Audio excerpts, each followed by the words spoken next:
Hello guys! Hello. This is for Aries. Welcome dito sa aking channel, Aries.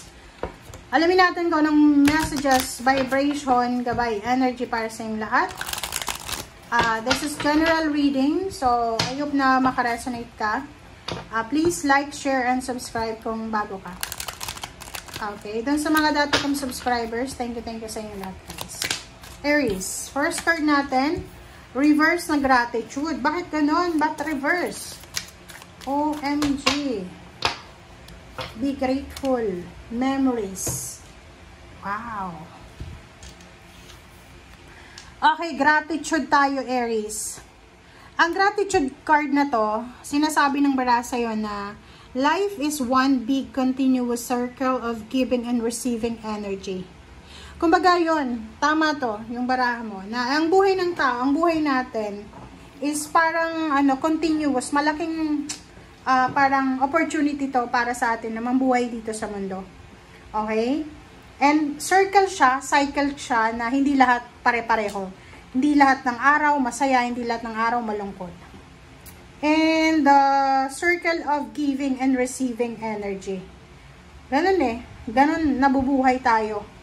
And be thankful, maging masaya, maging magpasalamat, maging thankful and grateful ka daw kung sino ka and kung ano yung nangyayari sa buhay mo and kung sino yung mga taong nasa buhay mo. Instead na mag-complain tayo tungkol sa mga bagay, sitwasyon, relationship na wala tayo, we need to focus sa pagpapasalamat.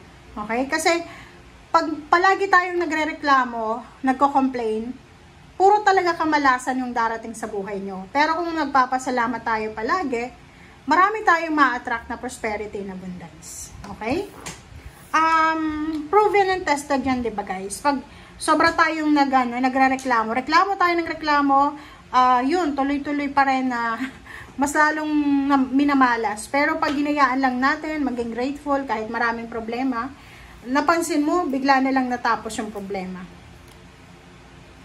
Okay, memories.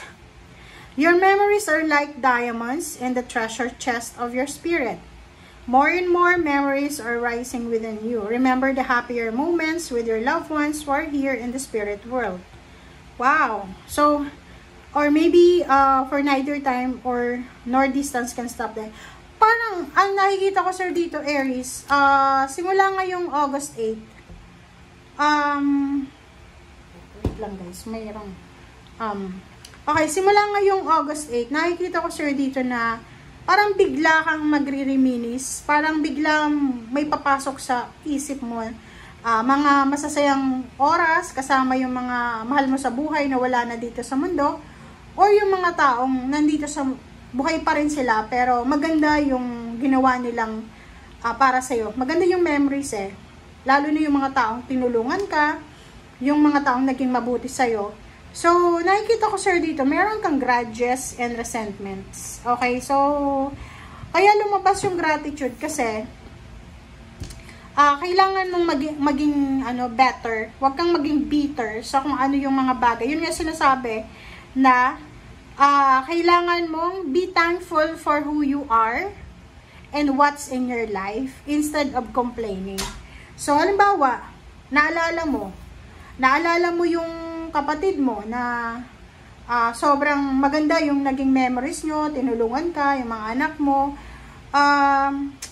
Tapos ngayon, wala na kayong connection or maybe because of misunderstanding. So, instead na magkaroon ka ng grudges sa kanya, you need to be thankful.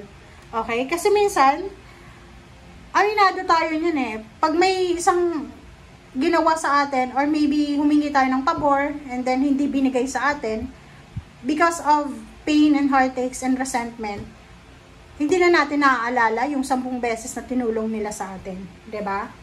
Okay? Lahat ay guilty dyan Okay? Kasi sa sobrang galit. Okay, Aries.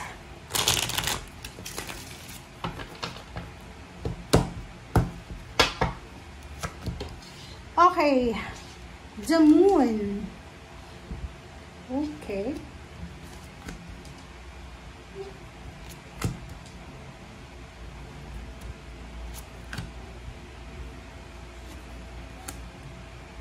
Okay, Aries. Comment down below if you resonated. There's a Capricorn energy, the devil.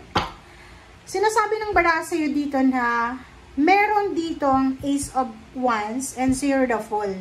Tapos 4 of Wands. So, sinasabi ng baraha na yun na merong parang offer from the universe or from your spiritual helpers, from God, na new beginnings para sa iyo, Aries. Kumbaga, halimbawa, hindi naging maganda yung takbo ng buhay mo for 1 year, or 10 years, or 4 years. Sinasabi ng barahan na bibigyan ka ng, yun yung pwedeng mag-open sa'yo na portal o gateway opening ngayon na August 8 is yun. For example, hindi maganda yung foundation ng family mo, away, gulo, inggitan, backstaban, chismisan, traidoran, parang ganun. Bibigyan ka ng pagkakataon ng universe na masettle ito, maayos ito. But the problem is, meron kang resentment ka eh. 'Di ba? Meron kang resentment or grudges, or parang punong-puno ka ng hinanakit sa buhay mo talaga. Sinasabi ng damon dito na kailangan mong makinig sa sinasabi ng iyong intuition. Kailangan natin na labanan lahat ng tukso. Kung makikita mo, meron ditong tukso. So, yun. Dito sa Six of Pentacles, maaalala mo yung mga panahon na maraming mga tao yung tumutulong sa'yo or ikaw mismo yung tumutulong sa kanila. And ngayon, pwedeng yung taong tinulungan mo, tinitingnan ka nila ngayon na nagsasuffer ka, or maybe ikaw, yung taong tumulong sa'yo dati, wala na siyang pakialam sa'yo, yung parang ganun. So, kaya marami kang grudges and resentments kasi ang daming negative na nangyari sa buhay mo. But yun nga sabi sa'yo dito ng Ace of Wands tsaka Zero the Fool na binibigyan ka ng Panginoon ng pagkakataon para makapag-start over. Okay. Queen of Swords and Page of Cups and Page of Wands. Puro to future eh. Okay. So, kung makikita mo dito, sinasabi ng baraha sa'yo, Aries, makinig ka Aries ha. Sinasabi ng baraha sa'yo dito na kung ano yung direksyon na gusto mong tahakin, like kung gusto mong magbago yung buhay mo, sa overall siya ha, magbago emotional, financial, kailangan mong talagang maging seryoso. Mag-focus ka, and yun yung gawin mong priority. In the near future, it's either water sign, Pisces, Scorpion, Cancer, ang posibleng makakatulong sa'yo, lalo na sa pera. Malaking pera to eh. Maybe tutulungan kang makahanap ng trabaho, or tutulungan kang makatagpo ng mga influential na individual na pwedeng makatulong sa'yo. Or tutulungan ka din na makapagsimula, like makapagtrabaho sa ibang bansa, makalipat sa ibang bahay, maayos yung buhay, parang ganon. Okay? So, yan guys ang sinasabi ng baraha. Maraming salamat. Bye!